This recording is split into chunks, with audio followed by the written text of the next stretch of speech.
नमस्ते सबैजनालाई।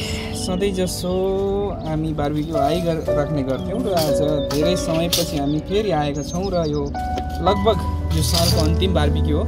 मेरो साथमा मेरो भाइ र मेरो वाइफ छ। आज हामी तीनजना है सुरुवात गर्न लागेको चैतको महिना छ। आज नेपालमा समयअनुसार आजको चैते दसैँ। हामी पनि घरको यादले गर्दै मासु पोलेर खानको लागि आएका छौँ र आशा छ तपाईँहरू मेरो ब्लगमा केही नभए नि इन्जोय गर्नुहुनेछ। त्यो मसला ल्याऊ। म सुरुवात गर्न गइरहेको छु र आशा गरौँ आजको यो होइन भन्छ अर्को छ। र सर्वप्रथम म तयारी गर्दैछु र तपाईँहरू बसिराख्नु होला, जोडिँदै जानु होला। यो चाहिँ मेरो बुढीको फेभरेट चोचेको मासु है, नेपालबाट मगाएको। जो भर्खरको फ्लाइटमा चाहिँ नेपालबाट मगाएको किन्न पाउँदैन। कहिलेकहिले एउटा कुनै अरूले दियो भने माछा डाउन हालेर मार्छ। लुकी बनाउँदैछु। अलिअलि छ मैले खाउँला बाउको छोरो खानु पनि धेरै गरममा फेरि है खानु पऱ्यो। नाम मेरो खाने चाहिँ को थाहा छँदै छोरी जे हेरेरै थाहा हुन्छ नि।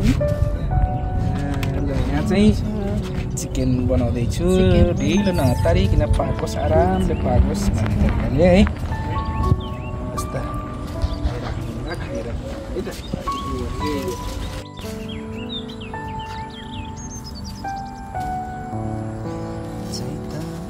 हुरीले डाली लड्कायो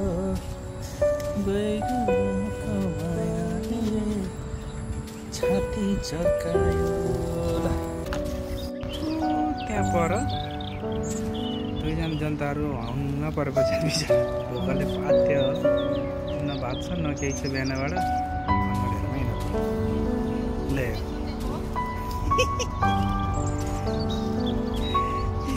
एउटा पित्तर हो कि एउटा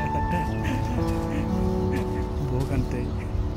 म त मासु बोल्दैछु है, जनता मासु चाहिँ खत्रै पाकेको राइट। म चाहिँ प्रोफेसनल इन्टरनेसनल कुक है।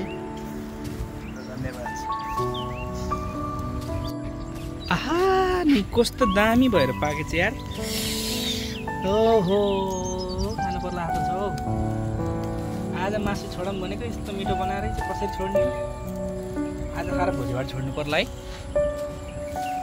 दामी भयो दामी। लगान्छ त सेलरोटी पोलेर खानु पर्यो।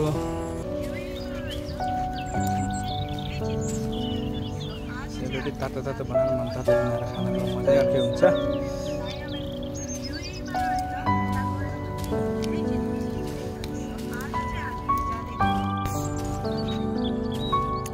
राम्रो छ पाके यस्तरी हो नि पकाएर खाने भनेको। करेक्ट टेक्स्चर छ क्या।